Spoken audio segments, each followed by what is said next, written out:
Now, a webinar is very, very simply, it's a web conference. It's where a group of people get together on the internet through their browsers to listen to an expert deliver a training program. Now, the training program is a combination of video and audio. They can see a PowerPoint presentation or your computer screen or whatever you want them to see.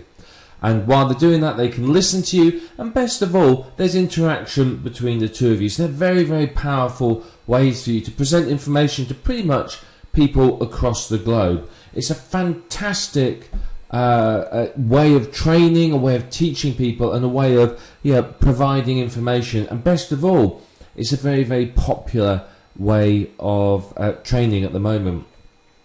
So, in the old days, it used to be just audio. You'd have a teleconference and people would talk. But, with the advances in internet technologies, the better availability of high-speed broadband, now video is so much easier for people on the internet. So, video is typically a part of a webinar. As I said, you would create a PowerPoint presentation, you would go through something on your screen to train them and show them how to do whatever it is you want to do. So it's very, very powerful and popular, and it's very effective. People love having webinars run. People love attending them.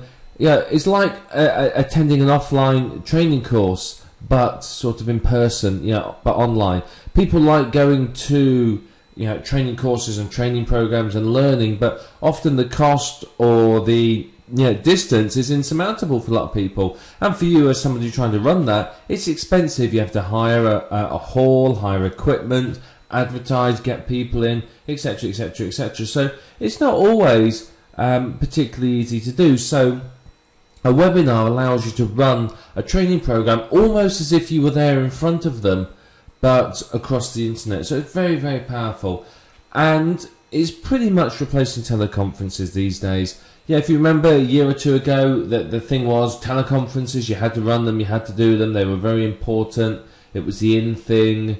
And really now, telephone conferences are sort of almost dying a death because they're not really very popular anymore. People don't like them, people don't use them, they're difficult, they're expensive because, let's face it, if I'm in the UK and the telephone conference is in the USA, I've got to pay for an international rate telephone call, which of course for a lot of people that would really put them off. And if you're in sort of somewhere like, say, India or a sort of a country like that, it may be that the cost of the call is significant, and we're talking a large proportion of your income. So telephone conferences, whilst good if people are in the same geographic area, aren't particularly useful if you are located in different time zones, different countries. Paying for international calls really would put a lot of people off. So webinars have really helped to overcome this because people can do it all online, and they're doing it all through their browser. They're not paying for any calls. They're doing it all through their browser, so it's free with their internet connection, which makes it very popular.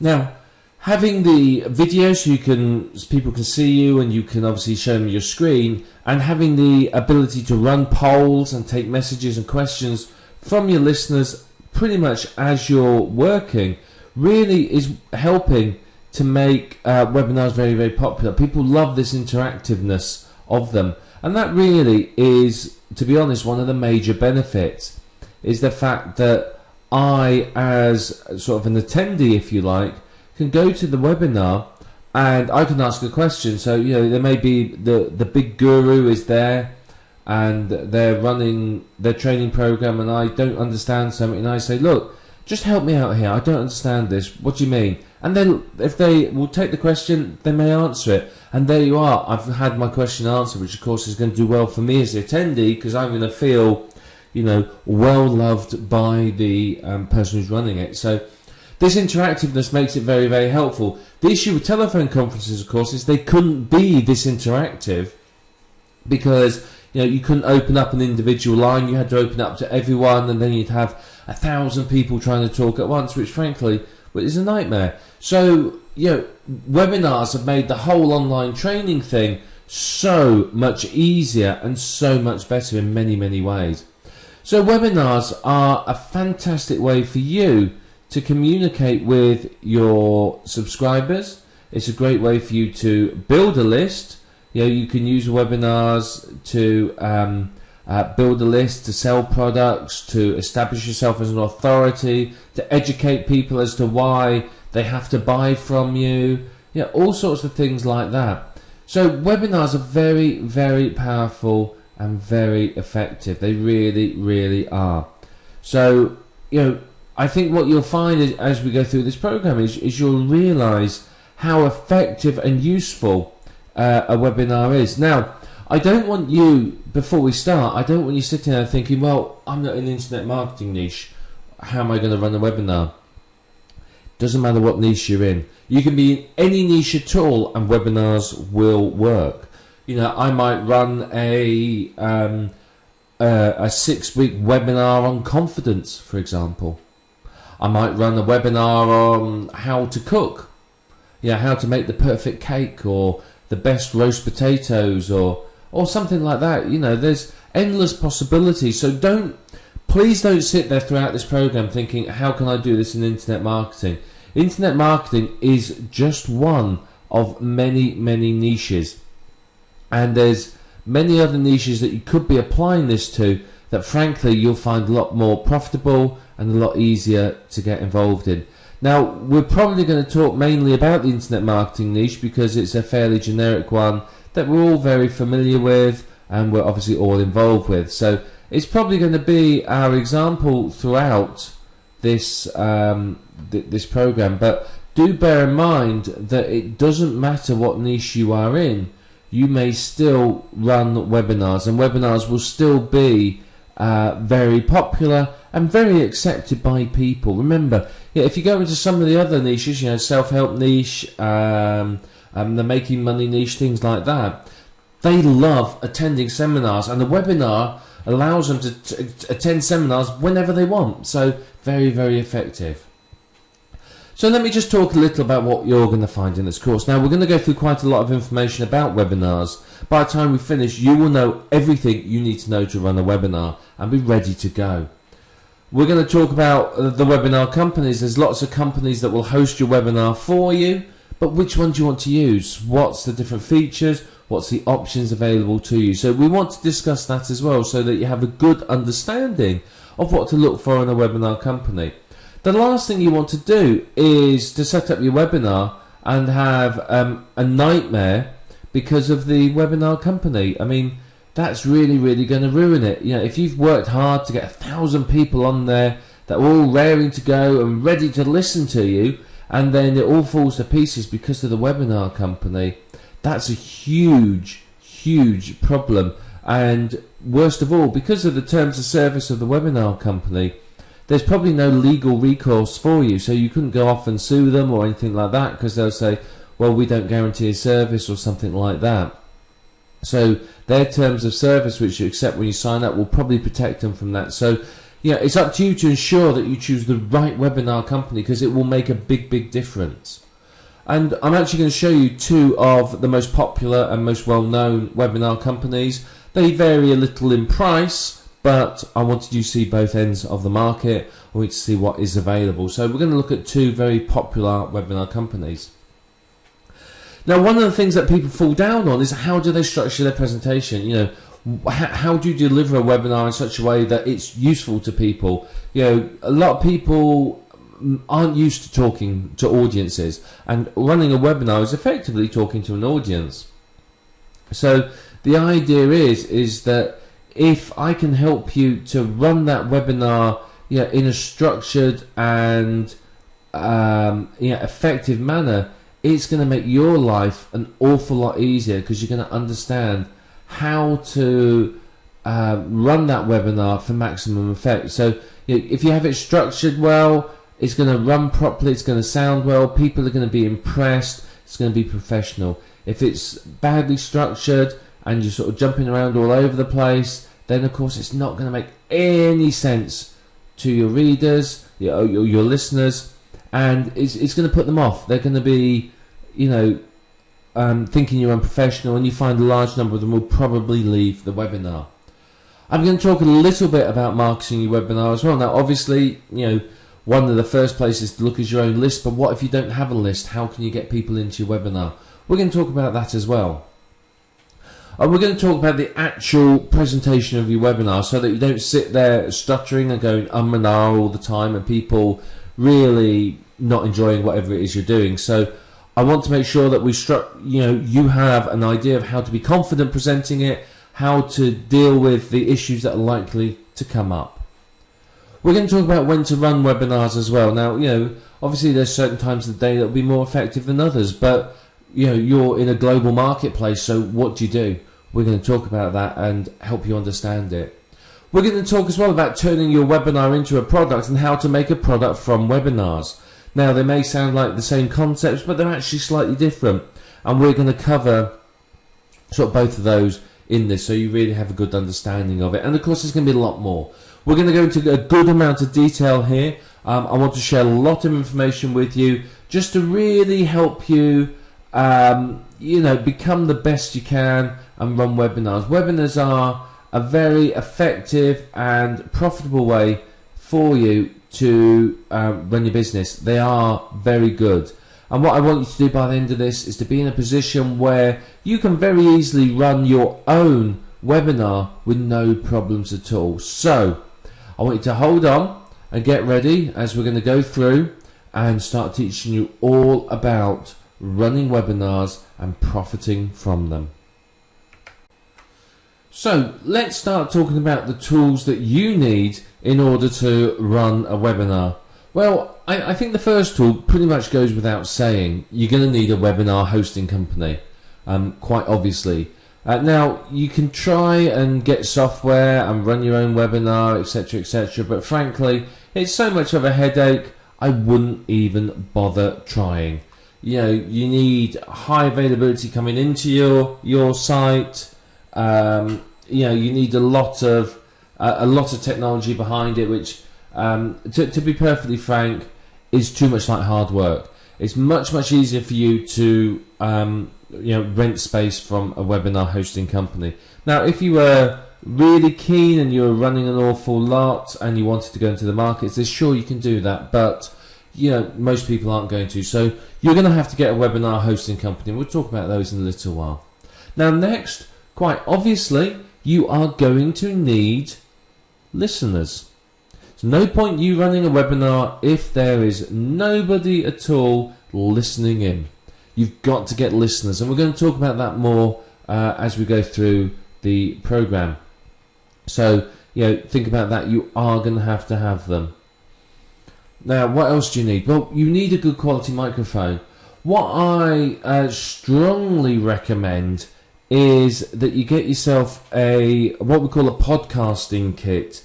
Now, it's a microphone that it will sit on your desk, but it's in a base. It's got a base on it so it doesn't get knocked over. Has a cradle in it so that you can bang it a little and it's not going to get tapping noises. And it has a pop filter. If you don't have a pop filter, when you say "puh," you get some funny sounds. So if I say, I've got a pop filter here, so if I go pop, you can see that. That's with the pop filter on. If I remove the pop filter, pop, you can see that it sounds very different. Pop and pop. And if I go snake, snake, you can see there is a difference. And it does make a difference. Now, what you can do if you want is, obviously not everyone's going to be able to spend sort of $70 to $100 on a decent microphone. So you may want to use a headset mic. If you are going to use a headset mic, then please practice beforehand and put it in a position where you don't sound like Darth Vader. There's nothing worse than listening to a seminar, a webinar where all you can hear is the host breathing. It's terrible. It really is. It's so off-putting. So you've got to position the microphone right to make sure that when people are listening to it, it's easy for them to listen to it. You don't want them to be sitting there thinking, oh, God, I can't quite make out what he's talking about. I can't hear it properly. So get a good quality microphone. The pop filter, as I said, I feel is very important. It does improve the quality of the sound. It takes away some of the sort of harshness of the voice, particularly sort of P's, S's and other sounds like that. Now, when it comes to positioning the head mic, if you're going to use one, then you sort of want it sort of almost parallel with your nose, basically. I know that may sound a bit counterintuitive, but if you have it right in front of your mouth, you're going to get the panting sounds as you're breathing. You're going to get breathing when you're breathing through your nose. You're going to get all the P's and S's sort of overpronounced, if you like. So position it sort of opposite your nose and listen to it a few times. Record yourself. You've got Windows Media Recorder if you haven't got anything else. Just record yourself speaking, test the position, because when you're delivering this webinar, it's got to be right first time. You cannot sort of say to people halfway through the webinar, hang on a minute, I need to spend some time repositioning my microphone, because people are going to go, all right, bye, and leave. So, you want it from the moment they come in there to sound really, really good, because that is going to help significantly. And of course, what else you need? A reliable high-speed internet connection. Now, you are going to be broadcasting your screen or a PowerPoint presentation in your voice across the internet. So if your internet speed is, your internet drops out every 2 minutes and is highly unreliable, you're going to struggle to run a webinar. So you need to have a high-speed, reliable internet connection you can rely on. Now, a lot of people, I mean, mine does this, in an evening, it slows down like nobody's business as all the neighbourhood kids come home from school and pile onto the internet to go to YouTube and download illegal MP3s. But, if I ran one in an evening, it'd be a nightmare. But if you run one at the right time of day and you have a good quality internet connection, it'll make a difference. You may want to run a few speed tests at the times that you're planning on running your webinars, just to make sure that they run okay. And of course, I think this is perhaps one of the most important things, and we're going to talk about this in depth in a little while. You've got to have a plan. Without a plan, what are you talking about? You have to know exactly what you're covering, and you have to know the order it's been running, and your listeners need to know what you're going to talk about as well. They need to understand what you are offering them so that they can know that it's worth signing up for. If you haven't got a plan, how do you know what you're going to talk about to them? How are they going to sit there and go, oh, well, yeah, this sounds really good, if you've just sort of been very vague and sort of tell, well, we're going to cover something about this, and maybe we'll do a bit on that, and possibly some other stuff, That's not going to get people signing up. You need definite, defined outcomes from your webinar of exactly what you are going to cover. Now, obviously, don't give away the farm, but tell them enough that they go, oh, yeah, that webinar, I've got to come on to it. It sounds really interesting. And that's going to help you significantly. So, we touched on this just now very briefly, but let's talk about it more in depth now. Let's talk about scheduling your webinar. What time of day do you run it? Well, firstly, it depends on when your target market is. If my target market is people who work nights, then running my webinar at night would be a huge mistake. If my target market is people who work during the day, and I schedule my webinar for, middle of the day, they're not going to attend. People who are at work typically cannot attend a webinar. So you have to think about when the best time of day is to run this webinar. So it depends upon where your target market lives. Now, obviously, if they're in a different time zone to you, you don't want to run it at a time that's convenient to you. If I say, well, I want to run my webinar at 9 o'clock in the morning, but my target market's in, say, the United States, well, 9 o'clock in the morning to me is anywhere between sort of 2 a.m. and 5 a.m. depending on where they are in the USA. Of course, they're not going to stay up to that time of day, are they? So you have to take into consideration where your target market is. For a global market, you may want to run multiple webinars. You may want to run some that are in the evening USA time, some are in the evening sort of Europe time, some that are in the evening Asia time. Yeah, I know, it's not going to be massively convenient for you, because you're going to be running a webinar at, sooner or later, one of the webinars will be in the middle of your night. But if you're committed and you really want to give the best to your listeners and you want to get the most from the webinars, then you'll manage, you'll do it. It's only occasionally that you're going to do something like this. So you have to be flexible and sort of give to your listeners like that, because you can't expect your 1,000 potential listeners in India to all sit up till 4 in the morning just to listen to your webinars. Some of them may, but the majority will not. So you do need to be, shall we say, flexible in when you're going to run your webinars.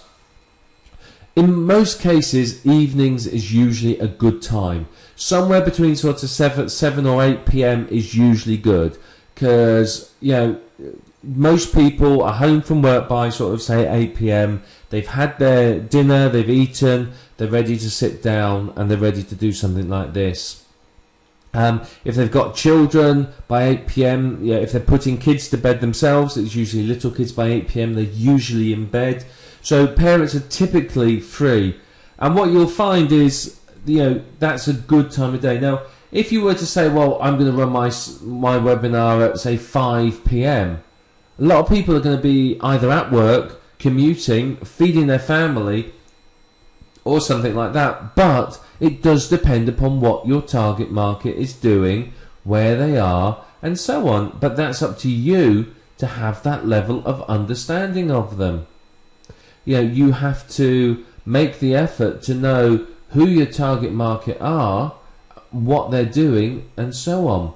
You need to know their availability. And you may, as I said, schedule 2 or 3 or even more webinars at various different times in order to sort of maximize your reach. Now, that's very important if you are trying to maximize your sales. Now, say I'm selling something, I may well say, well, I'm going to run sort of 2 or 3 for a couple for each time zone, and that way I can maximize the people that attend, and of course then maximize how much I'm going to earn from it.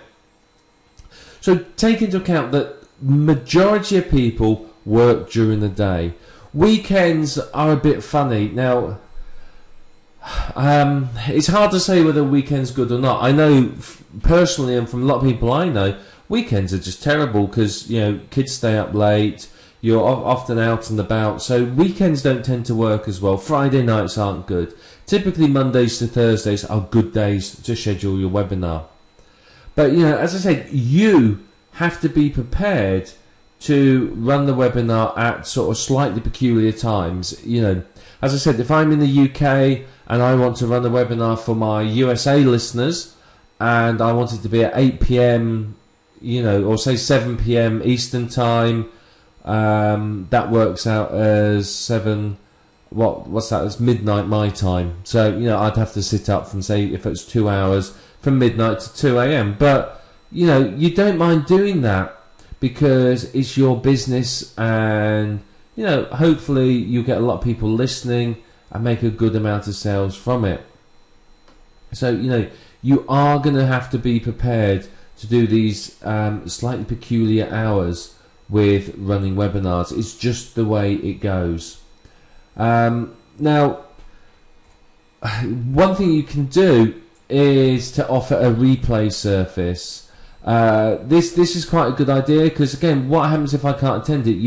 You might have scheduled your webinar for Wednesday night, and I'm really interested in attending, but unfortunately Wednesday nights, well, that's the night that I go I go to Aikido, so I'm out all evening, so I can't attend, and I'm probably not going to want to miss my weekly scheduled event for a webinar. So offering a replay service is going to ensure that you get the most listeners, because people will come back on for 2 or 3 days afterwards and listen in, and people who couldn't make it for other reasons is going to come and listen in. So a replay service is going to help you maximize your listeners and obviously maximize your profit. So when it comes to scheduling your webinar, please think about it very carefully. Make sure that you're not just sitting there going, well, this time's convenient for me, so this is the time everyone's coming to the webinar. Think about your target audience. Think about what they do for a living, where they work, what hours they work, and so on. You have to do something that is convenient for them all. And if you offer the replay service and you sort of maximize your exposure, if you like, then you're obviously going to do a lot better with your webinar. So before we look at some webinar companies and see what they offer and what they look like, let's just spend 5 minutes and talk about what to look for in a webinar company. Now obviously there are a lot of webinar companies out there. There's many different providers, all with different features, different benefits, and so on and so forth.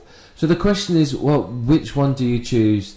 And that's part of the answer we're hoping to answer, part of the question we're hoping to answer in this video. So firstly, you've got to know your budget. How much money have you got to spend on running the webinar? Yeah, part of this will determine, which provider you go with, but if you have an idea of how much money you're looking at make, you're confident you can get, say, 1,000 listeners, and you feel that you can make sort of, say, $600 in sales, you don't mind spending sort of a few $100s on the webinar. So you have to understand what to expect to make from the webinar. If you're purely list building, but you know that you're going to make money off them sort of once they become on your list, you'll go, yeah, okay, I don't mind spending money. But if you're sitting there thinking, well, I'm not going to make any money from this at all, what's the point in spending too much money? So you've got to understand your budget. You need to know really what you're aiming to achieve from your webinar, and that's going to help you determine how much money you are going to spend on it all. So, get to grips with your budget first of all, know how much money you've got available to spend. So you need to know as well, do you want to have the session recorded? Are you going to say, well, yeah, I want to record this webinar because I want to, I don't know, maybe you want to say, well, I want to market it later on, use it as a product, have a replay available. In which case, yeah, sure, you're going to have to, you are going to have to get it recorded. So do they offer a record facility? If they do, is it included in the price, or are they going to try and charge you extra for it? You need to know that. What's the reliability of this webinar company? Are they there for the long term? Do they offer good quality? Do they have problems? Go and look at people's reviews. Have other people found it? Have they had issues, or have they found no problems at all with the company, found them very easy to work for? So look for a few reviews of the webinar company, and that is going to help you again to make your decision.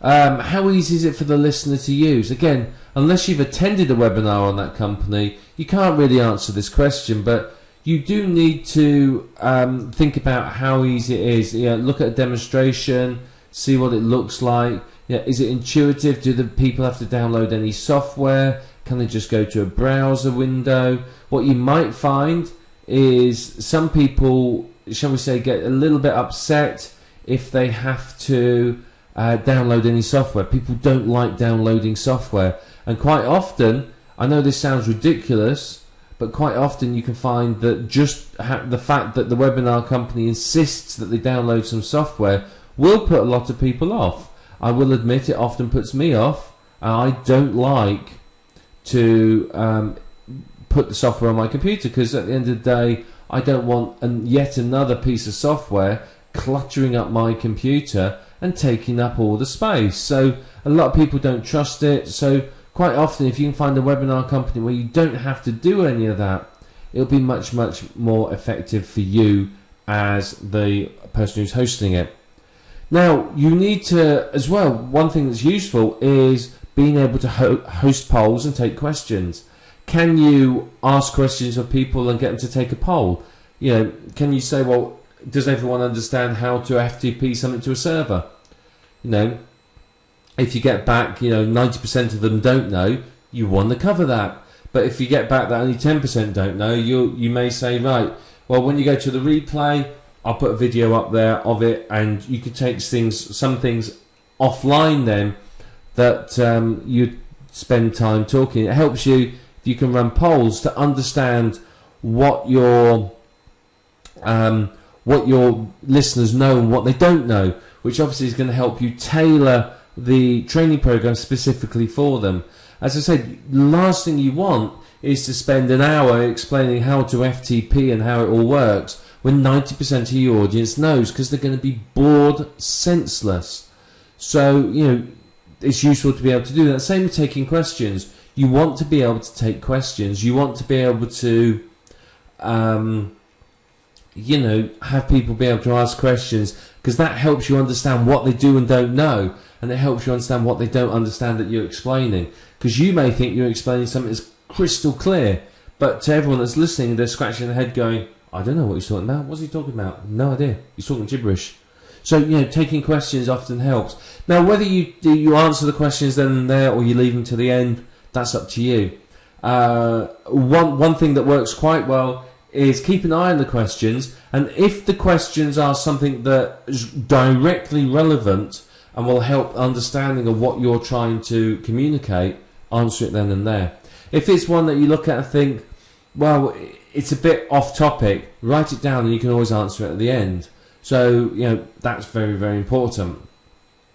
Now, here's another important consideration. How easy is it for you to use the webinar company? Is it easy?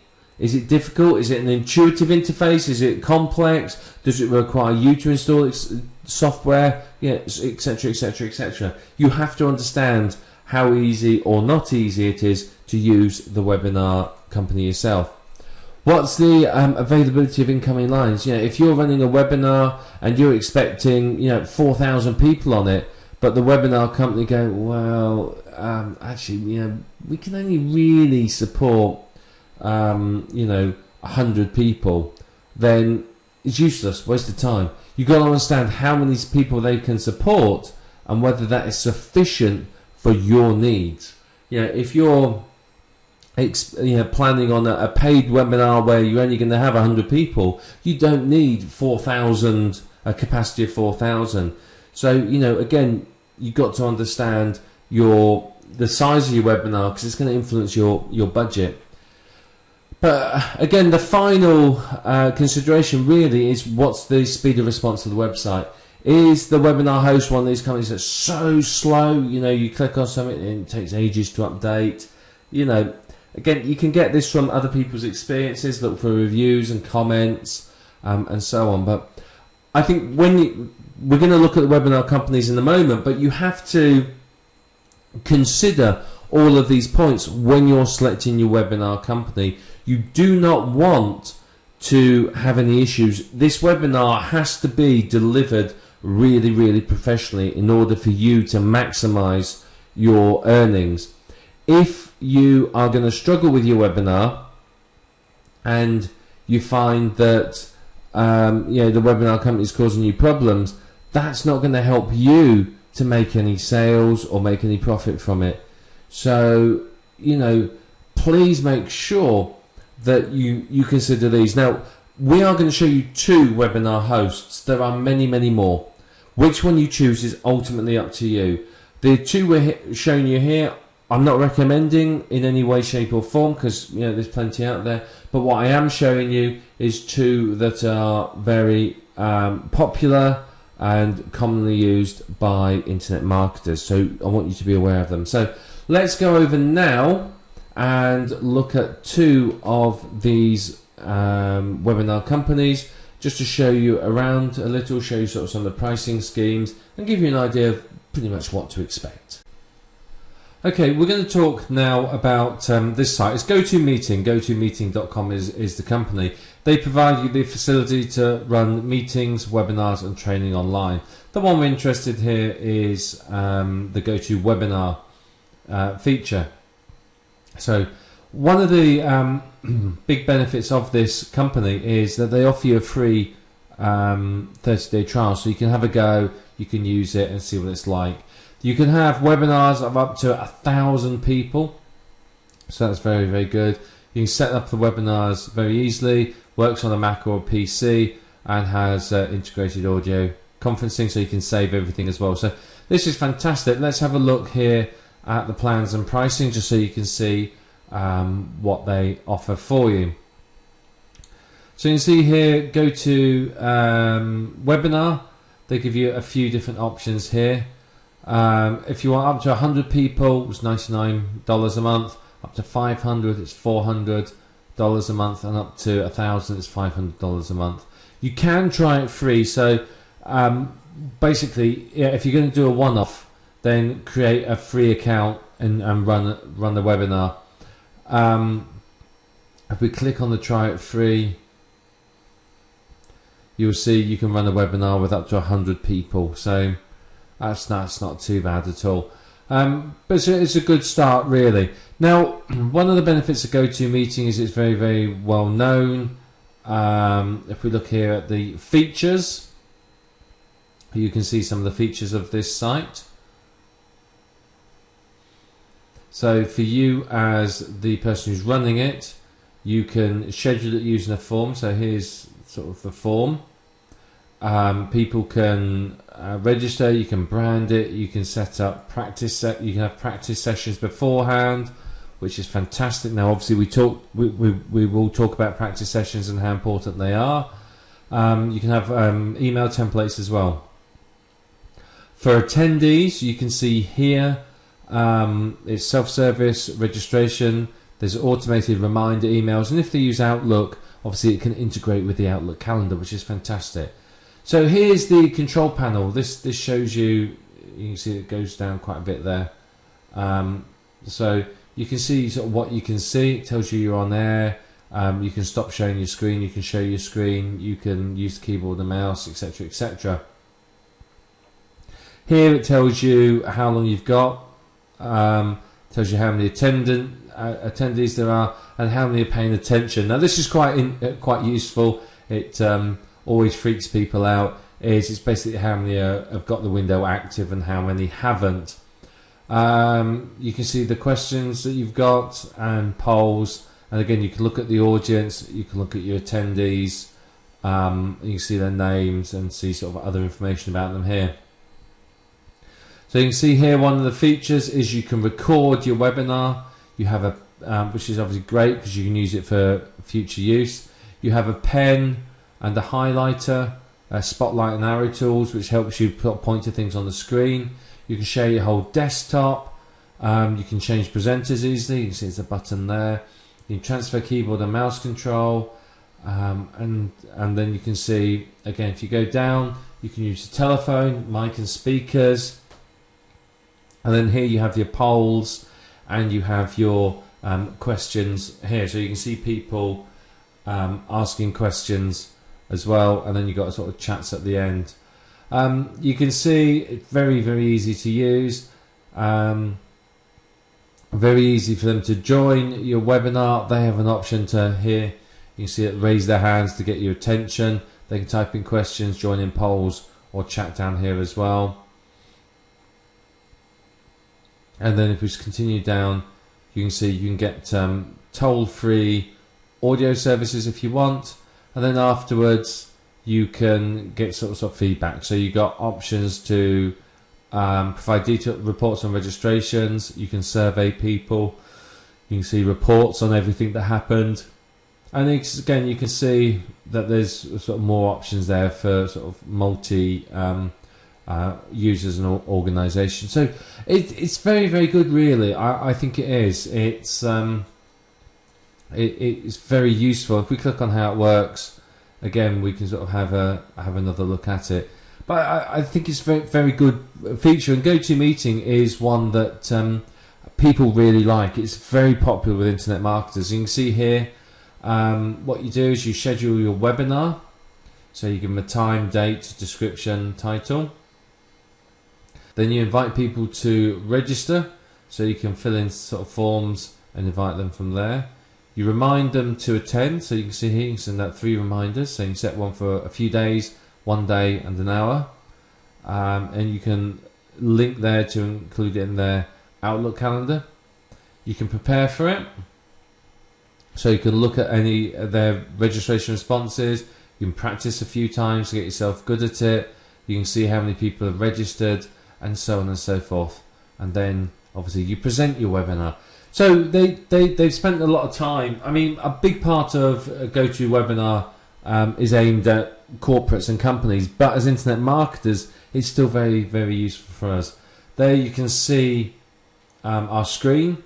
You can choose, people can choose that either to come in via their mics and speakers or telephones. You can see your control panel. You can see what people can see on your screen. Attendees see what you show them, so this is what they see. Then they can raise their hands and submit questions using this little control panel over here. And then of course you can get some polls there and see what, ask people questions and get them to interact with you, which of course is very, very good. Then of course we've got the evaluation, so you can see people can rate the webinar, see what they think of it, and you can see how many people attended, how many surveys, etc., etc. So it's very, very good, and you can have all sorts of reports if you want, and then you can send a follow-up email if you want to. So you can see GoToMeeting.com is actually quite a good site. It really is. It's very interesting, and it has a lot of good features on it. It is a little bit pricey. I mean, most of us are going to want more than 100 people on our webinar. So you're looking at $400 a month, which is quite a lot. I think that's why a lot of internet marketers, and of course I didn't say this at all, is a lot of people, if they're running the occasional webinar, will just sign up for a new free account, run their webinar or two, and then cancel it before they get billed. So that's one way of doing it. But it is a good site. It's got a lot of features. It's very professional, and it's very professional because it is aimed at big companies. So this is aimed at sort of companies using this for their staff. So it's GoToMeeting, as I said, is one of the options available to you. Now, some of you may well have fallen off your chair at the price of GoToMeeting. It's not cheap, is it? $400 a month. And unfortunately for many marketers, particularly smaller marketers, $400 a month is a lot of money and really beyond their reach. So there's another company called dimdim.com. They are another webinar hosting company. So they do similar things to the site we were previously on, GoToMeetings. Now this is their site. You can see some good information here. They hold online meetings, webinars, etc., etc. Now you can see there's 3 levels of membership. You have Pro, Webinar, and Business. Now their 1,000-person events, which is this one, is $65 a month. So it's telling you that basically you can go to GoToWebinar and pay $500 a month, or you can go to them and only pay $65 a month. So you can, they do other things as well that like whiteboard and other features. So you can try this for free. So again, it's very, very useful. Here we are. This is the Pro version. So this is a good one to start with. It basically allows you to enjoy meetings and pro features with 50 people. So it's $25 a month. But you can see, you can record your meetings, you can share applications or windows, you can share additional webcams, you can customize your room, you can change what attendees see, you can store files, you can conduct polls. You can see there's some good stuff there. And you can see here the different options. So if we go for this one, Dimdim Webinar, we can have up to 1,000 people on there, which is absolutely fantastic. And we can do sort of the group and audience management, which is really what we're after. So it's a very good alternative. You can see they've got a user guide and a quick reference guide there as well. And you can get started and use their free trial here. You can get more info as well. So let's just go and look at there, compare the products, and we'll see some of the differences in them. Again, you can see here that I've got a 1,000 person room. Fantastic. I've got 2 gigs of storage. I can have up to 4 people participating as hosts. Public and private chat. I can make anyone a presenter.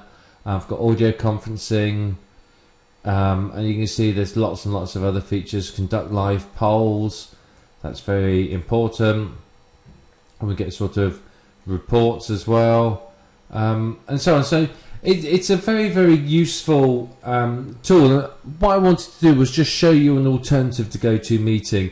GoToMeeting is the one that most people think of when they think of running a webinar online, but $400 a month is a lot of money. It really, really is. So, a lot of people aren't going to be willing to pay that. However, $65 a month, that I'm a lot happier with. That means that I can, most of us will be able to afford this. Even if we only stay members for a month or two while we run our webinars, it doesn't really matter. You can cancel your membership afterwards, but it's still significantly cheaper than GoToMeeting. Has pretty much the same features, and they do video tours, and you can sign up for a free trial if you want, and just have a good look and see what it's all like. So this is dimdim.com. As I said, it's an alternative to GoToMeeting, and at the price, you're not going to grumble at the difference in price. You're saving $430 by using this site. So which one you choose is entirely up to you, but they do have the free version with some very basic features that basically will allow you to do sort of small 10 ones. So you could always do some 10 user ones if you wanted to, and then obviously move up to the larger ones. So up to you which one you choose to use. But these are just two of them. There are many more. If you search for webinar host or webinar company or webinar on Google, many more will come up. But these are just two of the more popular ones. And as I said, I wanted to show you two at different ends of the sort of budget range, so that you can really realise that there's plenty of options available to you, and that webinars really aren't outside of your reach. I mean, if I'd just shown you GoToMeetings, you might be thinking, I can never run a webinar. I can't afford $500 a month. Here though, $65 a month plus a free trial. You can't complain at that, can you? So GoToMeeting is the first site, and DimDim is the second. Both of these are very reliable, well-known webinar hosting companies that you could possibly use. Now, when it comes to running your webinar, you have to have a good structure to it. You have to have a logical flow. If you do not have a structure and you're just sort of winging it, you're going to struggle. You're going to struggle to present the information in a way that is easy for your readers to understand. You have to make sure that you have the structure and you take them through from A to B to C to D and so on. If you don't, it's going to be difficult. And the last thing you want is for people to be sitting there scratching their head thinking, well, you missed something, I don't understand this. You want to take them through step by step. What I recommend is that you plan out your program and you print it out. Have it written out or printed out next to you, so that you can tick things off and work through it as you're running your webinar. You don't want to have it on your screen, because if they're looking at your screen, you don't want to have to be sort of switching windows so that people can see what's going on. What I do is, if I was running a webinar, I would list out the main sort of chapters, if you like, that I want to cover, and then sort of the main points within that, and just work my way through it. I could put it on a laptop next to my main computer, or have it printed out. It doesn't matter which, as long as it's there. Now, it's very important that you start and finish on time. People have set aside, the time that you've said for your webinar. So if you, don't start until, you say you're starting at 7:30, but it's 7:45. You're 15 minutes late. You're going to have annoyed a lot of people already. A lot of them can say, well, why we bother turning up? You can't even bother to be here.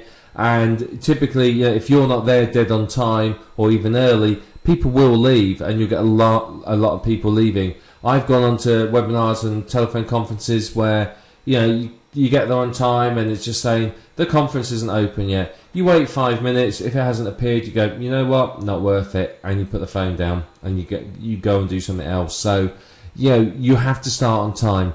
Finishing on time is also quite important. This is why you need your structure. You need to know how long it's going to last, and this is why you can't really be distracted by questions as you're going through.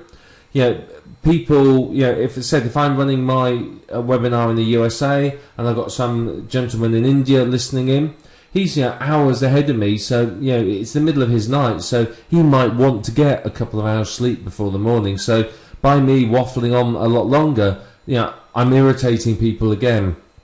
So what I tend to do is say, right, well, I'm running my webinar from 7:30 to 9:30. At 9:30, I will take questions, and I will do an hour of questions. And that way people have the option that, well, 9:30 comes, they go, well, you know what, my TV show's on, or well, I'd really like to get to bed now. And they can go off, and they know that they've not missed the meat of the webinar. All they've done is missed a little discussion, the questions. So they're not going to be too upset by that, if you know what I mean, but they will be if they miss the actual meet. So making sure you start and finish on time is common courtesy. So how do you start? Well, you can make sure that everyone can hear you. One way to do this is to just sort of ask people to put a yes into the box if they can hear you. In the question box, and just get lots of yeses from people. You may want to start talking about yourself, introduce yourself, maybe say hello to people and how are you, where is everybody today, and just read out some names and locations, because again, it's going to make people feel special and like you're talking to them as individuals. So you get people to type their name and location into the question box, and again you say, there's Jack in Colorado, Johan in Germany, or whatever. You read a few out, and it's going to just sort of help break the ice and relax people and make them feel that little bit special. You want to introduce you. Who are you? Why are you there? Why are you speaking to them as an authority? What qualifies you to be an authority in this structure? If you are interviewing somebody, you may well introduce them and their qualifications and spend more time on them than yourself, because you can assume that they know a little bit about you. So spend 2 minutes just talking about the rules of the webinar. Tell them where the toilets are and the fire exits, that sort of thing. How are you going to handle questions? What's the duration going to be, and so on and so forth. So just set out the rules. Doesn't have to take a long time. Only need a couple of minutes on that, really. Then give them a little bit of background if it's appropriate. You may want to sort of tell them, well, I'm running this webinar because, and give them some information that lets them understand why it's being run and why it's important that they listen. Once you've done that, you're going to introduce the webinar. What are you going to tell them? Tell them what they're going to learn throughout the webinar. That's the next thing you need to do. So again, this is only going to be a few minutes, 5 minutes at the most. You're going to introduce the webinar, and often the background and the introduction sort of merge into one. It depends upon the subject and sort of how you're presenting it. Then you'd get into the main meat of the webinar. Now this may be half an hour, it may be an hour. It depends upon what you're trying to communicate to them. It's going to be as long as it needs to be long. So you then go into the main meat and you tell them the main content. Try not to get too distracted by questions and go off on tangents. If people ask questions, yay, that's all well and good, but do not allow yourself to get distracted. Take questions where it helps enhance the understanding of the content that you're trying to present. But it's important that your webinar flows logically. It's got to go from A, B, C, D, and so on. If you're going from A to E to F to Z to T to B, people are going to go, huh? So make sure it flows logically. It's just going to help people understand. Remember, this has to be as easy as possible. And by making it flow logically, you're going to build a good relationship. People are going to be happy with what they're seeing, and they're going to feel a lot better about the whole webinar thing. Now, unless your webinar is going to teach them from the ground up, you do have to assume a basic level of knowledge. You've got to assume that they know something. If I'm giving a presentation about how to create a niche blog site, for example, I may well assume that they know how to FTP. I'm not going to sit there and explain that in depth. I may assume that they know how to register a domain name. If you find you get a lot of questions from people saying, but I don't know how to do that, how do you do this? And it's not sort of part of the main content. What you can do is two things. You can either, if it's a large number of people, stop and cover it, or if it's a smaller percentage, you can say, well, look, it's not really the scope of what we're doing, but if you go to, I'll send an email out to everyone later on with the replay of this.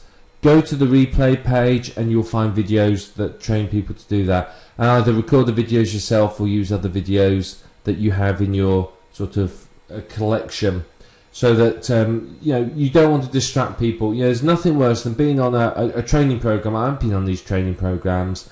I've been on technical training programs, and you got people asking the noddiest of questions, the simplest of questions, and you're sitting there thinking, hang on, how do you not know how to do that? It's fundamental to doing it, but you are going to find people like that.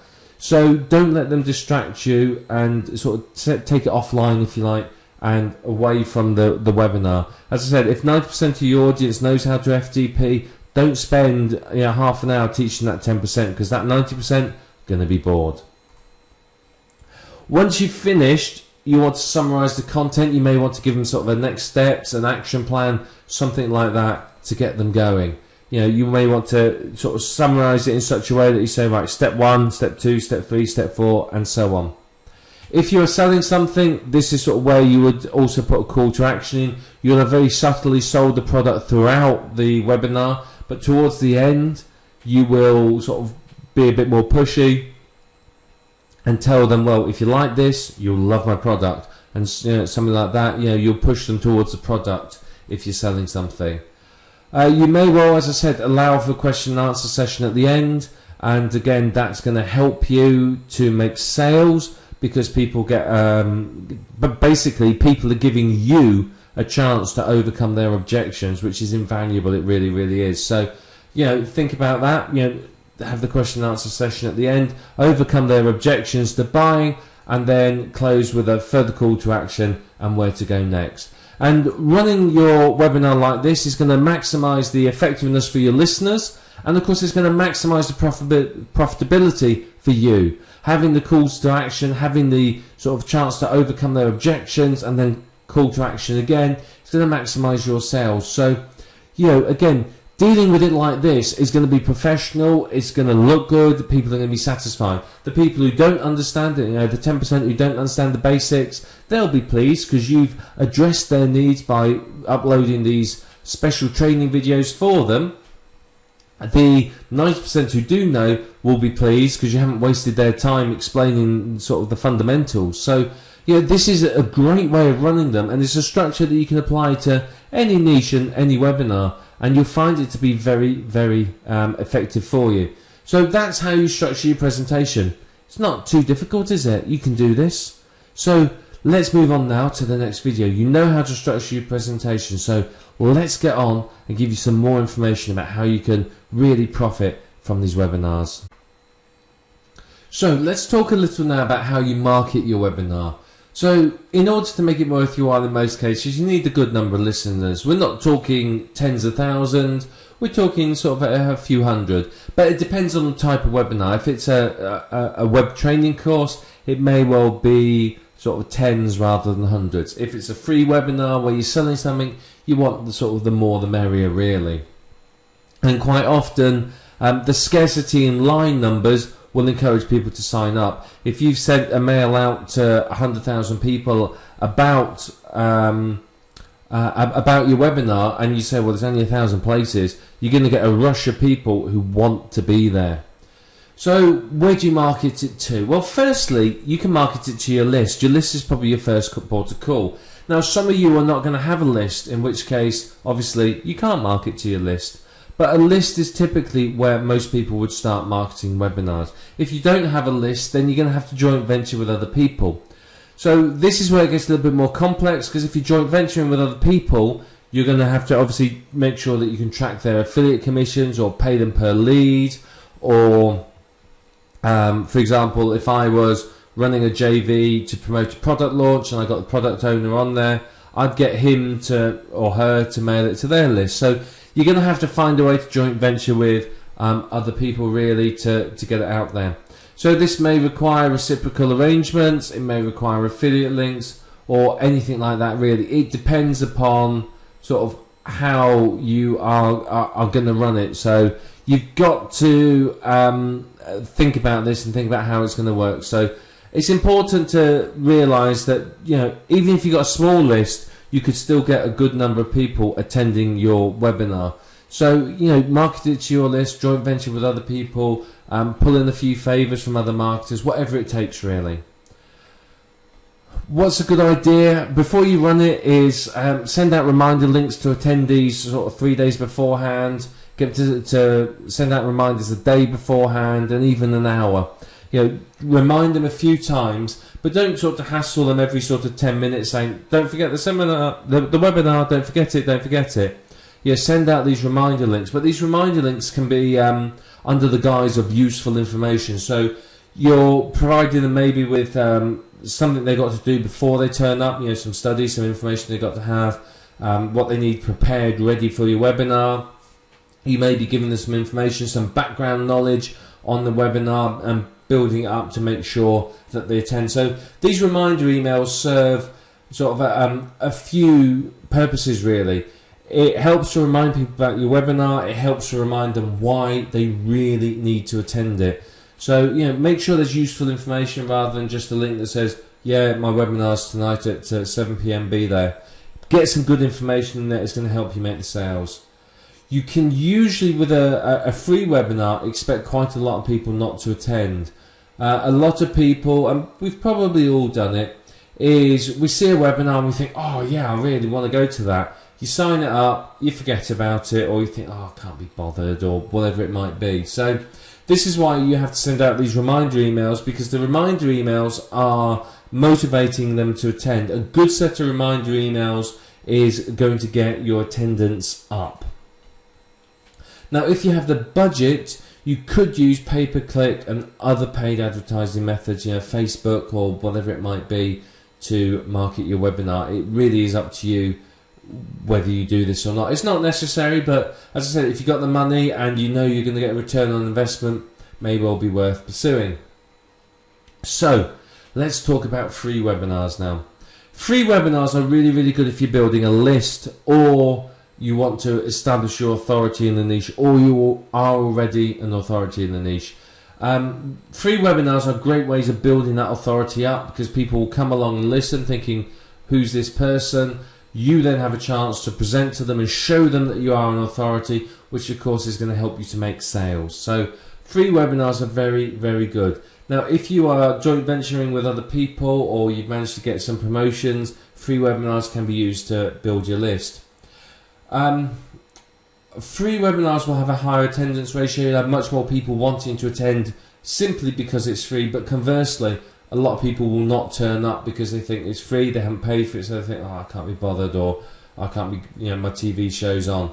A fair few of them are going to be tire kickers. You have to accept that, but don't worry about it, because you can give a good presentation, run it well, and it won't matter. People will still, buy at the end and subscribe to your list or whatever it might be.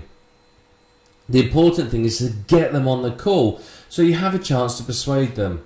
And of course, this can help you in future promotions. If you presented a good webinar, and then people are going to be more interested in the future to attend others, to spend money with you, and so on and so forth. Free webinars are a really, really good way for you to enhance your list relationships as well. You can run a webinar to your list just for free, just to give some information, and it's going to help you, because of course your lists are going to go, oh wow, yeah, this is great, this is fantastic, and it's going to build a relationship, because they're building in their heads a relationship with you. They're hearing your voice, they're getting to talk to you through questions and answers, and it's going to help you really, make the most of it. So a good use of free webinars is to promote products or product launches. If there's a brand new product launch going on, I could run a free webinar on it, maybe even get the product owner in on it if I could. If I've got my own products, or I've got affiliate products I want to sell, there's nothing to stop me running webinars on those. Give some background information, give some information that sort of helps them do what the product says, and then point them in the direction of the product as the way to go. Paid webinars. Well, paid webinars are great, of course, because you're getting paid for it. You've got 100 people that paid you $50 a time, for example. You're going to love that, aren't you? So paid webinars are often very, very good. So they're a good way to earn. Now, one of the big benefits with them, or one of the big challenges, you've got to sell it to people. Why would I, as your listener, want to turn up to it? So you've got to really make them go, yeah, I've got to attend. So paid ones tend to be, not just one-offs. They tend to be a series. So I might run a series of webinars on how to create your own graphics from Photoshop, for example. And then it's like attending college or an offline training course or something like that. So you have to sell the paid webinars, But what you will find is if somebody pays, they are likely to turn up. In 99% of the cases, they spent good money, they're going to be there. It's only in case of emergency or extreme apathy that you find that they don't actually turn up to the paid webinar. Now, with a paid webinar, it's always worth adding some bonuses to it. Encourage them to come in, add some advertised and unadvertised bonuses so that people turn up and you say, well, actually, I've arranged for you to have this, this, and this as well. And they're going to go, wow, yeah, great. And they're going to be really, in the mood and excited. Give something away, run a little competition on your webinar, something like that. All that is going to help get people interested. The replay is very, very important for a paid webinar. People will want to listen to it repeatedly. They may have listened to it the once and say, well, yeah, I've got most of it, but I want to listen to it again to really make sure I get it. Always over-deliver on paid webinars as well, just like with the product. Don't make it too salesy. If you're promoting other stuff as well, don't be salesy about it. Just casually mention it. People are paid to be there. They don't want to be sold to just because they paid money. They're going to get annoyed. So don't make it very salesy. Focus. As it's paid, then obviously you can recruit joint venture partners and affiliates and get them to promote your webinar and so increase the number of attendees. So that's a great way. Obviously they'll get a percentage of the webinar fees, but you would make that up from adding people to your list and so on. And of course, one of the important things if it's a paid webinar is have a back end lined up. If they've paid $100 for sort of a 9-week training course on Photoshop, have a back end. It may be advanced training courses, more webinars, it may be some other related products or consulting or whatever it might be. But get the back end sorted, because then you can further increase how much you're going to earn from your webinar attendees. So, these are the things you have to consider with your webinars. Is it going to be free or paid? And once you've decided that, get marketing it. Once you've got it marketed, you're going to have people ready to go, so it's time to start presenting it and to really blow their socks off with how good you are and how professional you are. And remember, how many sales you make from a webinar will be directly affected by how professional and informative your webinar has been. So now it's time to present your webinar. Well, you may be nervous speaking in front of people. Yes, you're still running a webinar, there's no one actually sat in front of you, but you may still be nervous, so you're going to have to overcome that. Now, you may want to sit there and imagine that you're talking to your best friend, or you're just chatting to a group of friends in a bar or something like that, whatever it takes. You may be nervous, don't let it show too much. Just be calm, be relaxed, and you'll be fine. Just don't worry about it. Make sure that you're organized beforehand. Make sure you know what you're going to talk about and so on. All of this is going to obviously help you to feel less nervous. If you've got your structure, you know what you're going to talk about, it's all organized in front of you and ready to go, then obviously that's going to be a lot easier for you, because you're not then going to be worrying throughout your webinar of, oh dear, where's my notes, what am I covering next? So get yourself organised, maybe even rehearse it a couple of times beforehand. One thing that I can recommend is get there sort of 5-10 minutes early, when the doors open basically, and spend the time meeting and greeting basically. Chat to people, talk to them, take a few questions, but obviously ones that aren't related to the content of the program. But sort of use it as an opportunity to sort of start building a relationship with the people on there, breaking the ice a little, if you know what I mean, just making it a little bit easier for them to get to know you and understand. Now, I personally would recommend rehearsing the webinar a few times beforehand. Yeah, you may feel like a bit of an idiot sitting there talking to yourself, but it's gonna do you an awful lot of good, particularly if you're nervous presenting your webinar. If you're nervous, the rehearsals will make a huge difference. It really will. So I strongly recommend that you rehearse this. The rehearsals are basically going to help you to just get over your nerves. It's going to help you to be more confident presenting it and make sure that the structure flows. Now, you may have a good structure on your computer, you know, written down, you may have a structure and think, yeah, that sounds really great. But then when it actually comes to running it and listening to it, you may go, well, actually, it doesn't make sense when I go through because I've missed something. So, you know, rehearse it a few times to get the practice in, because then when you deliver it, it's going to feel very natural, it's going to feel very easy, and you're not going to struggle with it at all.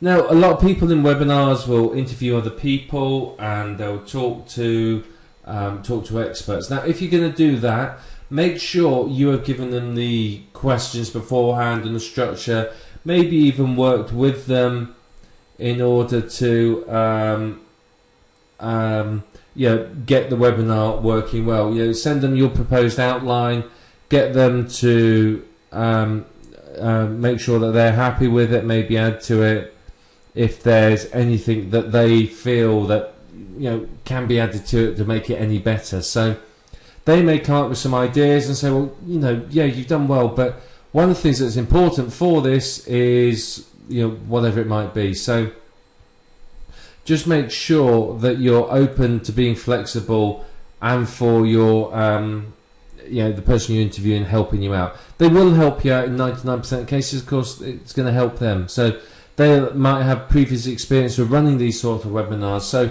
just use them, you know, as you can, but make sure they know what you're going to cover. Last thing you want is for an expert to turn up and sit and you go, right, we're going to cover this today, and they go, right, okay, no, I'm not prepared for that. They need time to prepare and get themselves ready beforehand just as much as you do. When it comes to presenting it, follow your structure. Don't be tempted to deviate. You know, if you've rehearsed it, you've practiced it, you've thought about it, you've got the structure right, don't be tempted to deviate and go off on a tangent, because you're going to end up winding people up. It's going to confuse someone if you're interviewing them, you know, and so on. Define when you're going to take questions right at the beginning and literally only do them at that time. I found that it's usually best to leave questions and answers right to the end. It just avoids distractions. The last thing you want is to be stopping, you know, every few minutes. You're delivering good content, and every few minutes you're stopping to answer some question. Now, if you see a question come up that's directly related to the content and will help in the greater understanding of it, by all means, answer it then and there. But, you know, if I'm busy talking about, might say, my niche blogs and how to set them up, and someone's asking questions about FTP or some such thing, you don't want to worry too much about that. So think about when you're going to ask questions, but don't let it distract you or your listeners from your webinar content. People have come to hear this content, and if they find you sort of dancing around and getting distracted and talking about all sorts of other things, they're going to get a bit annoyed and fed up, to be really truthful with you.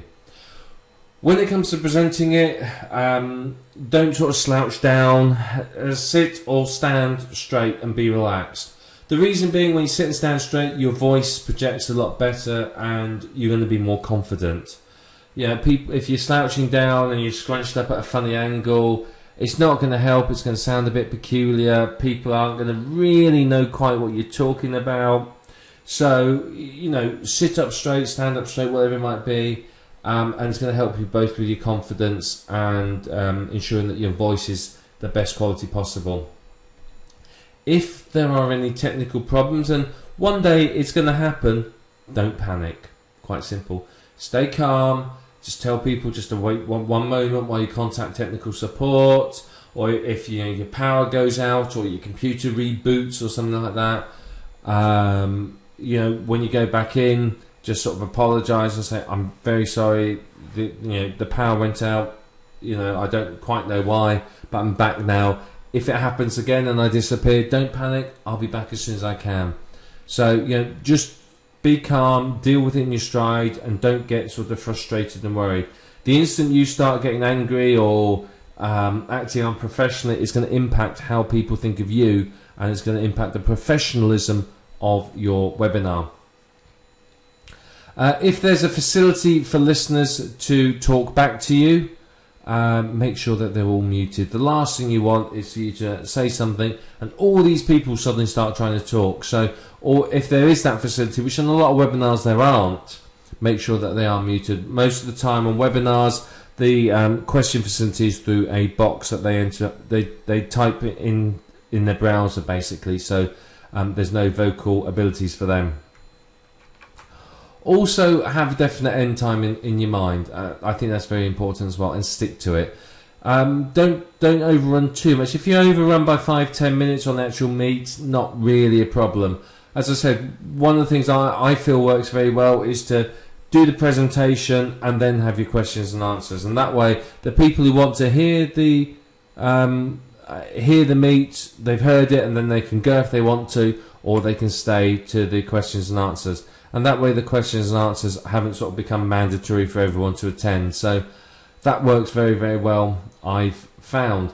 So, when it comes to presenting it, don't get stressed about it. Relax and have fun. It's not stressful. The idea behind it is that you enjoy it, it's a good time, you feel good about it, and that, you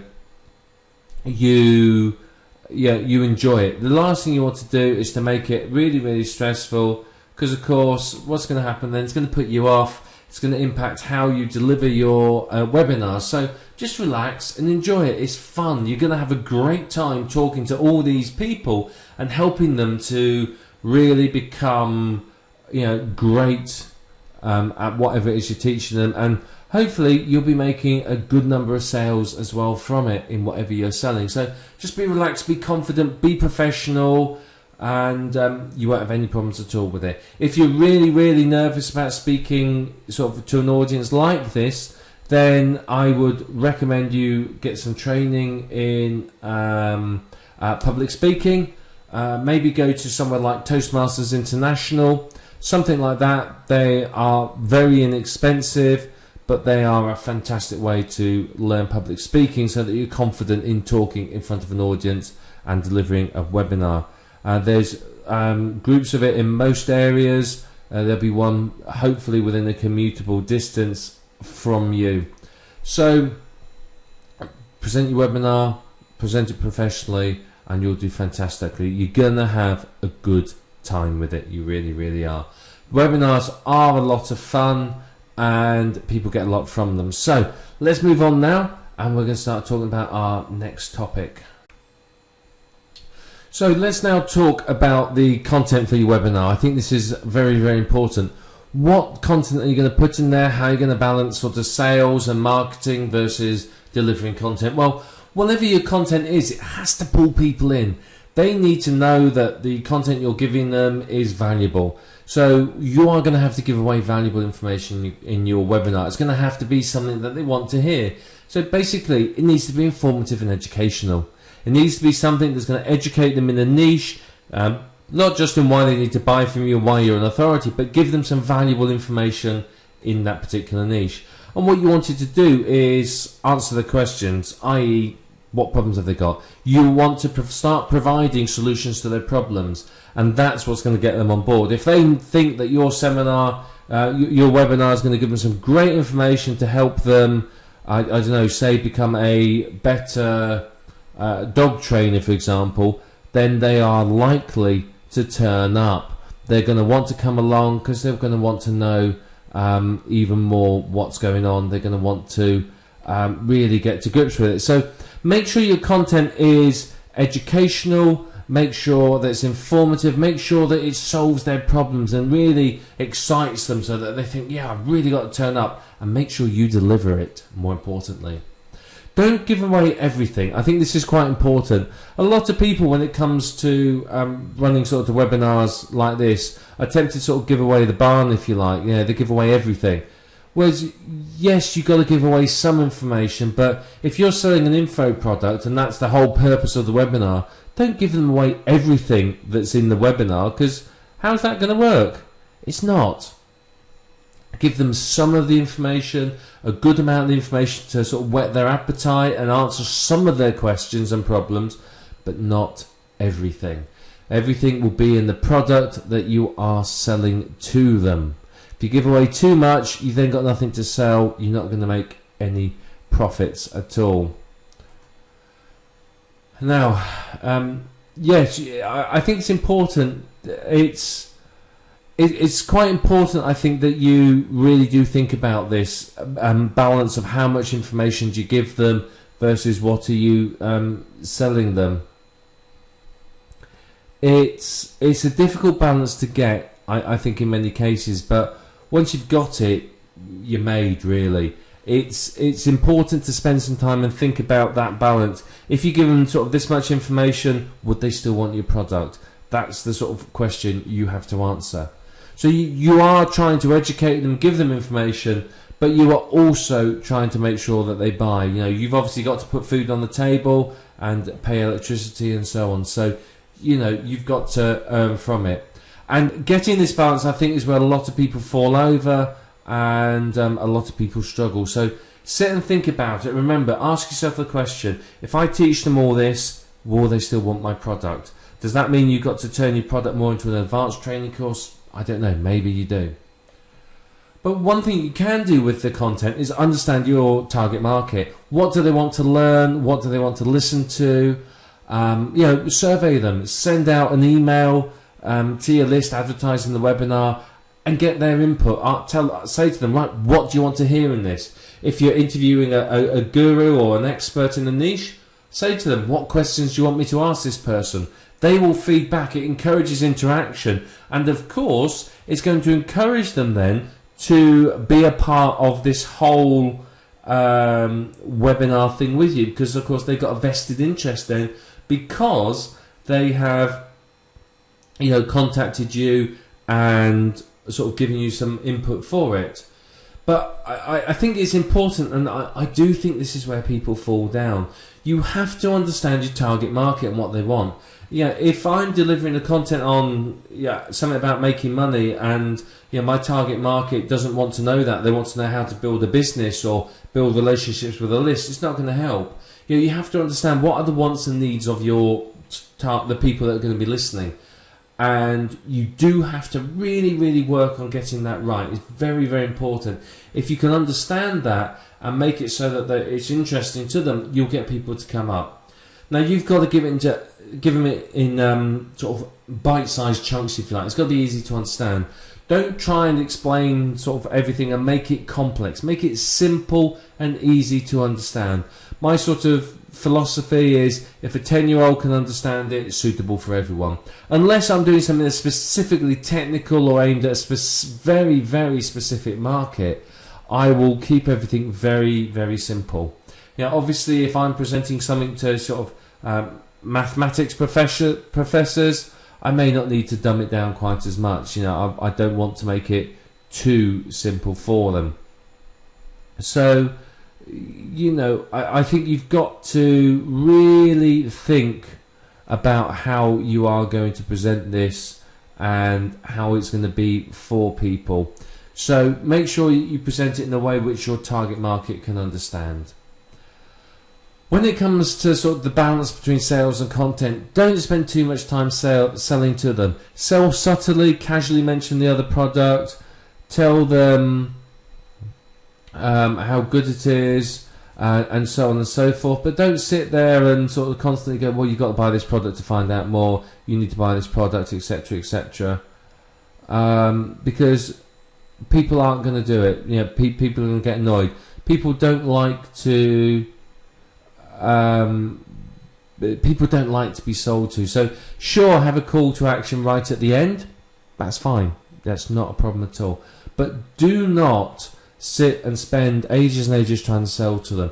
Educate them as to why they need it and why it's going to help them. But do not spend all that time trying to sell. It's not going to work. It really, really isn't. So think about the balance of sales and information. Think about, if I was someone who'd come along to this webinar, would I be happy with this level of information or, this level of sales? If I paid for the webinar, how would I feel if I was sold to this much? Would I be annoyed with the level of selling? So you do have to think about your listeners and what they want. if you're going to set up a pitch fest, you are going to lose people. People have come for information. So if you are there constantly trying to sell, they're going to start leaving the webinar, basically. You're going to lose them, and you don't want to do that. So avoid a pitch fest. I mean, by all means, you can say to them up front, I've heard this on a few times, we're all adults here, I am selling you a product, but I'm going to show you how it all works up front, and then the product will give you even more information on how it's done. So, doing something like that. But you've got to get the balance right, because if you don't, you're not going to profit. You might make some money, but you're not going to make as much as perhaps you could. So it's very, very important for you to carefully think about this balance. Get this balance right, and you're going to see a good increase in your profits. So really, really think about it. But give them good content, balance the sales versus content, and your webinar is going to go great. It's going to go fantastically, and people will love it. And once you've done one, you can do many, many more, and people will love the webinars. Webinars are fantastic. And I think what you'll find is once you run one or two, you'll realise what a great source of communication with an audience they are, and the sheer potential available for you from them. So really, really spend some time thinking about the content, and make sure the content is really top-notch. Top-notch content is going to help you to make more sales. So let's give you some tips now to sort of help you make the most from your webinar. Well, webinars are useful for a number of different things, really. They're great if you're going to do some product launches, or you're promoting affiliate products, and so on and so forth. They're really, really useful for that. They're a great way of sort of educating people pretty much as to why they need the product. So if you're planning on sort of dominating a physical launch or something like that, then by all means, consider a webinar. It could do you an awful lot of good. Now, one way of doing this is to get the person who created the product to come in on the webinar and answer questions and or teach. This works very, very effectively. People don't mind. Product creators are always looking for ways to promote their products. And let's face it, if you're going to make the time and effort to create a webinar, they're going to be more than happy to turn up to promote their product. You might struggle a little with, super gurus, but most people will be more than happy to help out and come along and join in, because of course they're going to profit from it as well, because they're going to make the sales. You're doing all the work, they turn up, talk for a little while about how great they are, and voila, they get money in their pocket. So no one in their right mind, to be perfectly frank with you, is going to turn that down. So it's a very, very good technique, and as I said, most people will be more than happy to come and turn up and give you information and help. They will usually as well help you with determining what questions to answer, how to run it, and so on. They'll help you with the content side of it. Don't expect them to do it all for you, but they will often help. And what you can usually find is they will often promote it by emailing their list as well. So you can often find that they will send your webinar details out to their list, which of course is going to be great for you. It's going to help you get more people on the webinar yourself. This method with webinars is actually very, very, very effective. It's a great way, particularly if you're not really a known name. If you're not someone that everyone goes, oh god, yeah, that person is an expert in the niche. Something like this is a great way of getting your name known. Basically, it really, really is. I can strongly recommend that you do this. It's very effective, and it's going to help you make more sales and obviously profit more, which of course is not a bad thing. You can then sort of run it with the experts, and it's going to build your name and list. If somebody is running a seminar with a big name guru, people are going to start instantly associating you with that person. In their mind, if I'm interviewing somebody big in internet marketing, I think one of the super gurus, if I'm interviewing one of them, of course everyone that listens to the interview is going to be very impressed and think that I'm on a par with that person. So of course it's going to help your reputation absolutely no end at all. But if you're going to do this, you need to make sure that you have a relevant and interesting webinar planned. You've got to make sure you've got good quality information. You've got to make sure that it's something that is going to interest people. There's no good you running a webinar and it ends up being boring and tedious because people just aren't going to want to turn up. So, make sure it's interesting, make sure it's exciting, make sure it's something that the people really want to hear, that they sit there and go, oh man, this is fantastic, I can't believe they're sharing all this information with us. That sort of effect is going to really, really make your webinar so much easier to sell. Now, particularly if you're interviewing somebody, what you need to do is think about, well, if I was listening to this person, what questions would I have for them? And that's going to help you determine really how to run your webinar. Think about that. I mean, one thing you can do that, as I said, is highly effective, is ask your list or the people that you're attending to give you questions to ask these people. That's going to work. It's going to work very, very well. Because, of course, they're going to be really excited at a chance to, put their name on something, if you like. They've got an opportunity to participate and effectively ask a question of some sort of, what's considered a big name person in the niche. So it's a very, very good way of doing it. And what I found is people really, really appreciate it. They very, very much like it. So, just get in the mindset of your listeners and understand what do they want to know and ask those sort of questions. It's going to help you significantly as well in selling it, because of course, if you can say, well, one of the sales points could be it's the sort of question you would ask this person, it's going to help them a lot. Now remember, it's just common courtesy when you're doing something like this to make sure that the person you're interviewing has a list of questions beforehand. You don't want to surprise them. They want time to prepare so that they look nice and professional as well. They don't want to turn up and be sort of going, well, I don't really know because I haven't really had a chance to think about that. You want them to be able to be very, very professional. And it works both ways because, of course, if you are, acting like this with them and you're giving them that, then they're going to be much more, shall we say, helpful towards you. Whereas if they feel that you're, going to do them over with some surprise questions, then you're going to likely find that they're not going to be so helpful towards you. So, it's building your reputation as someone who's great to do webinars with. Because, of course, you get one of them to do a webinar, and then, you think, well, great, I want to do one with another big name person. These people talk amongst each other, and what you'll find is that they may sort of say, well, I did a webinar with this, so and so's invited me to do a webinar. What's he like? Is he any good? Should I be doing a webinar with him? And if big guru number 2 has done a webinar with you, and he turns around and goes, oh yeah, he was great. He gave me this great list of questions. He built a big attendees. We made loads of money. It was fantastic fun. That sort of thing is going to sort of encourage other people. So, you've got to be professional, not just for your people that are listening to your webinar, but to anyone that you've invited in as sort of a guest speaker on it.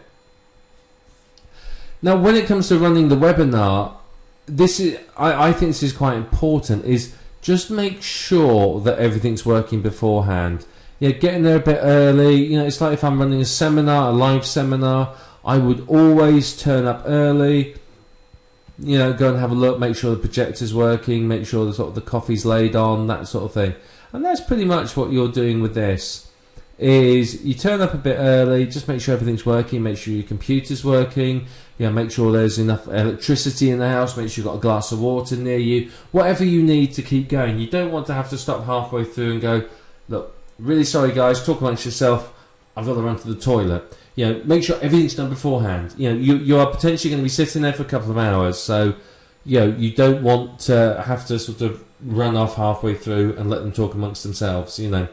So just make sure everything's working, make sure the webinar company's up, make sure they're all set, make sure they're all ready for you, and so on and so forth.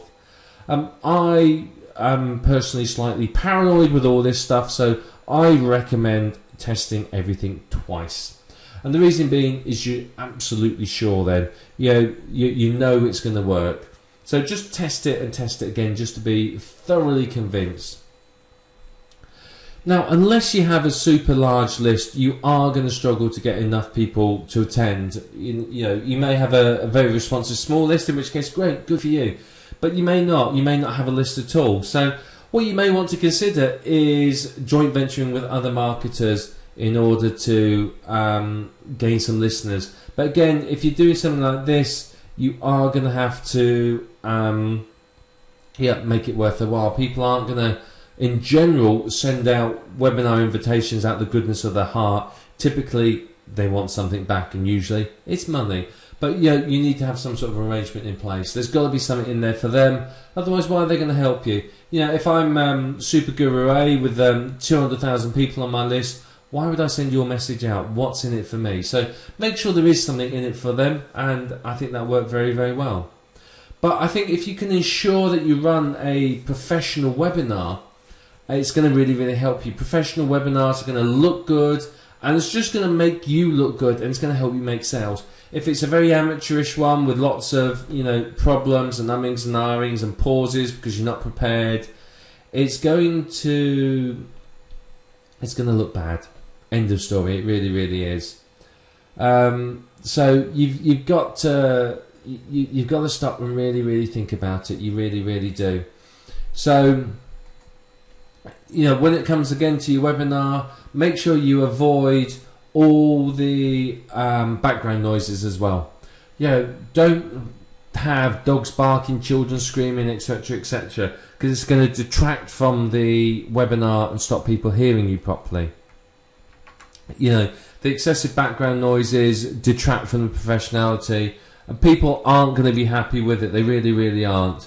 So, like with recording a video, don't have all the noises in the background. Try and schedule at a time when you know it's going to be quiet. Arrange for people to be out of the house if you need to. Inform them that it's all going to be, you've got to be quiet if you're running a webinar. Lock yourself in a room somewhere and off you go. Now, obviously, you haven't got control over your neighbours, but just try whatever you can do to minimise background noises. The higher the quality of the webinar in sort of professionalism, presentation and content, then the more successful it will going to be, plain and simple. So you are in control of the quality of your webinar, and it's up to you to ensure that it is the best possible webinar ever, and that way you are going to maximize your effectiveness. So switch off your mobile phone when you're running it, unplug your landline, turn your speakers down on your computer. Just make sure there's nothing that's going to distract people. Get your schedule together, your structure for it, and really go for it and deliver the best quality webinar you can. And that way you're going to maximize your income from the webinar itself. You're going to do very well with it. Okay, so let's talk now a little bit about how you can take your webinars and either turn them into products or create products from them. Slightly different concepts, but I think very important for you to fully understand them. Now, you can take a webinar that you're running and turn it into a product. That is quite acceptable as something to do. So, a webinar can become a product for you if you want it to. So, it could become something that you're going to give away as a list builder. It could be something that you're going to use as a bonus to another product, or it could be a complete product itself. In fact, the webinar may end up actually being the product. So that's entirely plausible for it to happen that way. So your product could be a set of webinars. It's effectively an online training course. It's like me going to night school to learn how to juggle. I could do it on a series of webinars, for example. So huge potential here. There really, really is. So webinars are a great way of delivering content.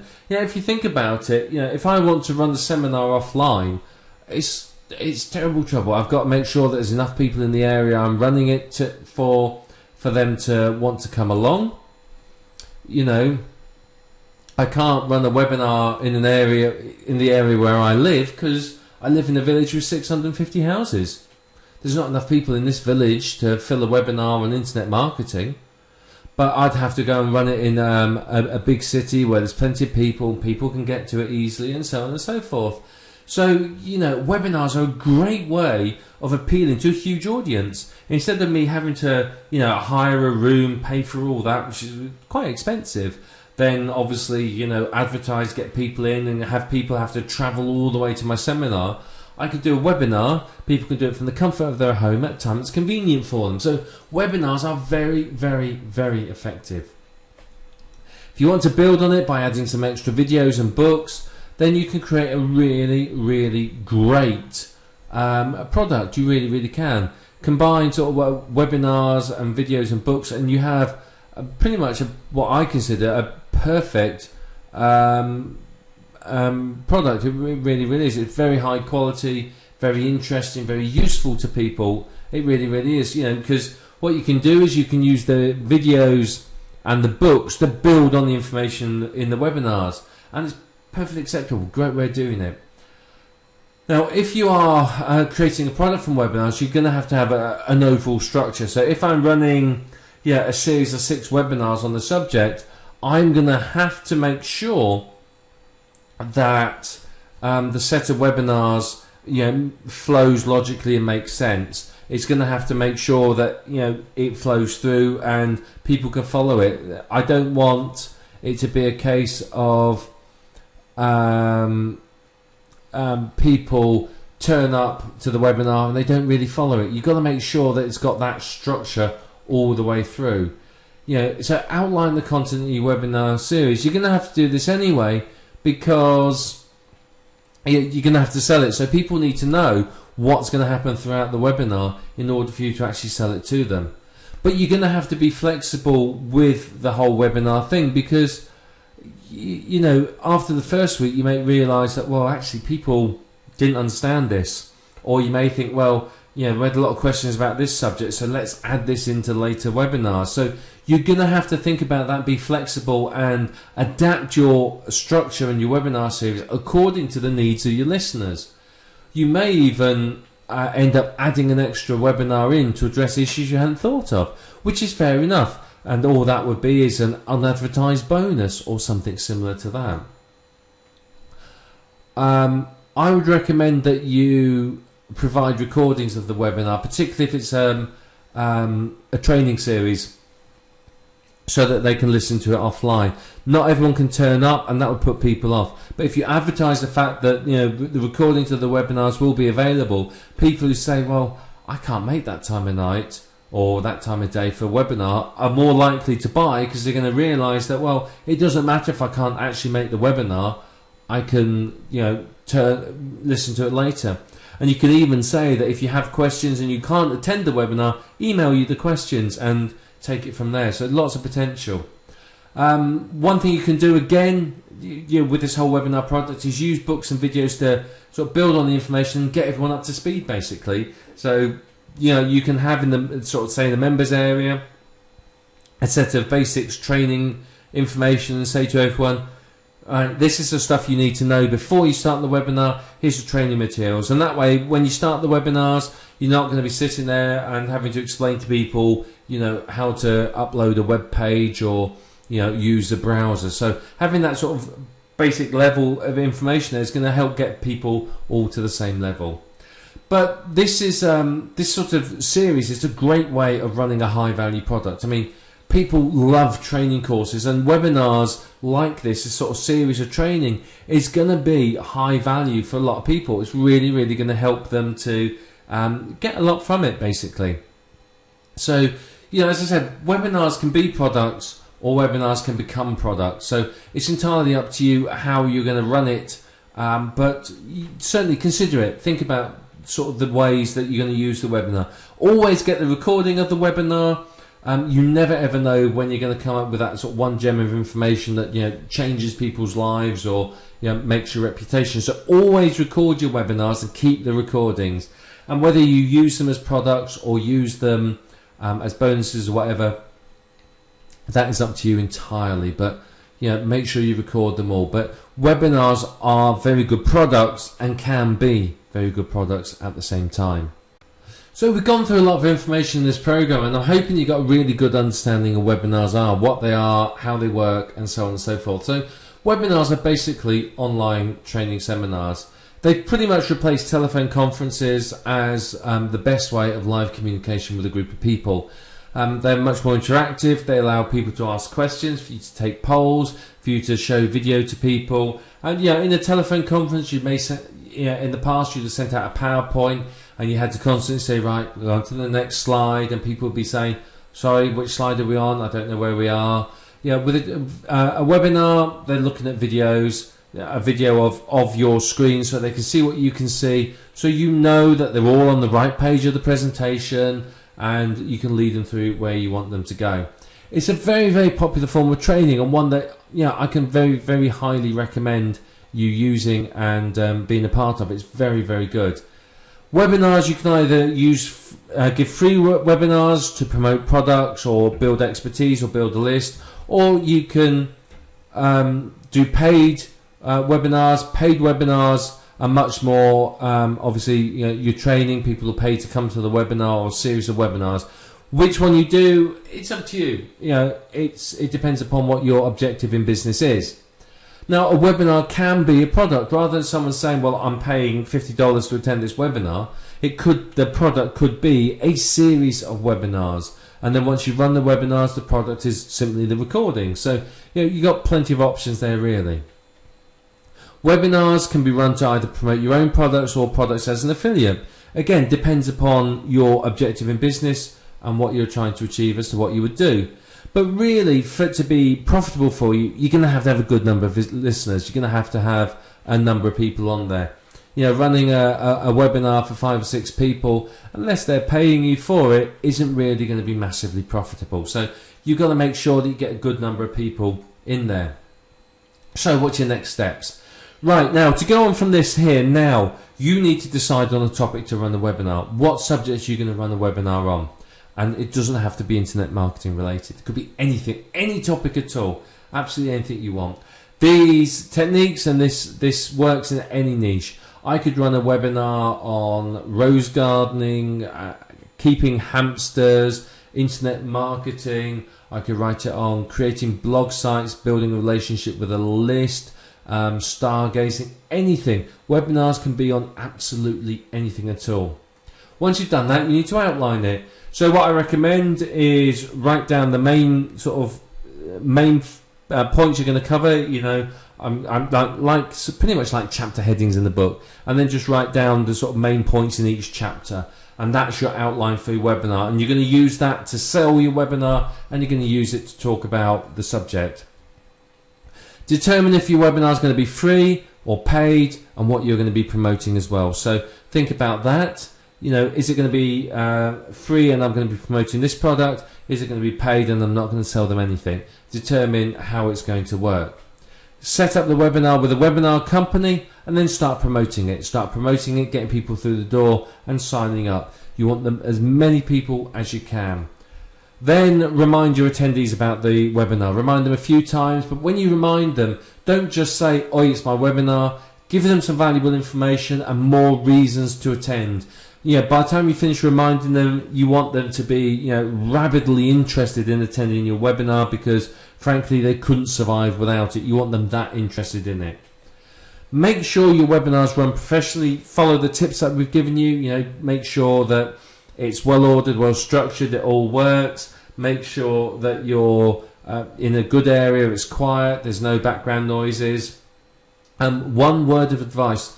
And I forgot to mention this earlier, so this is quite important. If you're doing anything that involves a browser, what I will recommend you, if you're running your webinar and you're showing them your browser and your screen like that, create a new account, a brand new account on your computer and go into there to do it. You don't want people to see your browsing history. If I go to Firefox and I start typing a domain name, it comes up with domains that I visited. I don't want people to see that information. I don't want them to see user IDs or anything like that. So, if you use Windows, it's very, very simple. You just create a new user profile and you use that one for your webinars. Once you've done it, you run your webinar, you can delete the profile and all the information's gone. And that way you've got a completely clean install. People aren't going to see everything on your desktop. They're not going to see stuff you've been browsing through. So, that adds to the professionalism. And of course, once you've done it, reap the benefits. There's many of them. And then just keep repeating it. You can either run the same webinar a few times or run different webinars or set up a series. But whatever you choose to do, just do it. Just take action, make it happen. Webinars are seriously popular, and you can use these to really make some very good money, and you can get a lot of people signed up to them, and people love them. People love webinars at the moment. I'm sure you've attended some yourself. So, you have all the information now. Here's a step-by-step action plan on what you need to do. So off you go and take the action and make it happen. You can do this and you can profit from webinars. Whether you profit financially or from establishing yourself as an expert in a niche is up to you. It depends upon your business objective. However, you can do it. Webinars don't require any special skills or knowledge, and you have all the knowledge you need now. So, start running your webinars and start profiting from them. There's a world of opportunity out there just waiting for you to grasp it.